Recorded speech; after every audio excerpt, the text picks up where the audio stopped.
Bangladesh premier league ফুটবলে প্রতিপক্ষকে point আর গোল বিলাচ্ছে নিচের সারি তিনটি দল। চট্টগ্রাম আবাহনী, ঢাকা ওয়ান্ডার্স ও ফকিরাপুল ইয়ং ম্যানস ক্লাব। এ পর্যন্ত তিন দল হজম করেছে 7 ম্যাচে 67 গোল।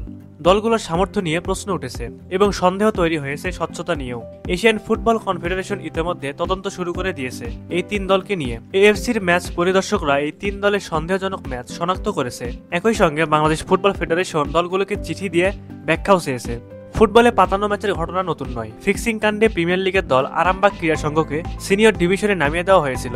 5 লাখ টাকা জরিমানা করা হয়েছিল। আজীবন নিষিদ্ধ হয়েছিলেন 2 কর্মকর্তা। আপিল করে শাস্তি কমিয়ে 1 বছরের জন্য নিষিদ্ধ হয়েছিলেন ক্লাবের অধিকাংশ ফুটবলাররা। একটা সময় ওপেন সিক্রেট ছিল ঢাকা প্রিমিয়ার লিগ। পেশাদার ফুটবলে ঢুকেছে অনলাইন বেটিং ও পাতানো ম্যাচের মতো ঘটনা। এই অনলাইন বেটিং ও ফিক্সিং এর কালো ছায়া দেশের ফুটবল থেকে কিছুতেই যেন দূর হচ্ছে না, বরং নতুন মৌসুমে যে 3 ক্লাবের নামে সন্দেহ হয়েছে তা আরো জোরালো হচ্ছে দিন দিন।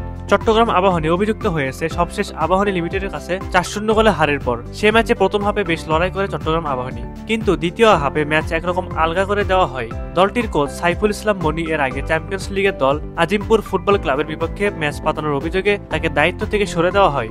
এবারের অভিযোগের বিষয় তিনি বলেছেন, আমার দলের সামর্থ্য এতটুকুই, আমাকে তদন্তের জন্য ডাকা হলে আমি একই কথাই বলবো। এদিকে বাংলাদেশ ফুটবল ফেডারেশনের মাধ্যমে এএফসির চিঠি পাওয়ার কথা স্বীকার করেছে ঢাকা ওয়ান্ডার্স ক্লাবের সাধারণ সম্পাদক। তিনি জানান, লিগের নিজেদের প্রথম ম্যাচে মোহামেডানের কাছে 6-0 গোলে হারের পর এই বিষয়টি নিয়ে চিঠি পেয়েছেন তারা।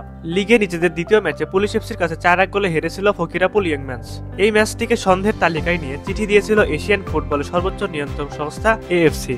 যদিও ফকিরাপুলের দাবি ফুটবলারদের ভুলে এতগুলো গোল হজম করেছিল তারা। বাংলাদেশ ফুটবল ফেডারেশনের পাতানো ম্যাচ শনাক্ত কমিটির পক্ষ থেকে জানানো হয় সবেমাত্র কাজ শুরু করেছিল তারা। যদিও অভিযুক্ত 3 ক্লাব নিয়ে নির্দিষ্ট করে কিছুই বলেনি কমিটির চেয়ারম্যান। শেষ মুহূর্তে দল বদল করে চট্টগ্রাম আবাহনী। এই মৌসুমে প্রিমিয়ার লিগে উঠে এসেছে ফকিরাপুল ওয়ান্ডার্স ক্লাব। সবগুলো ক্লাবই রয়েছে আর্থিক সংকটে।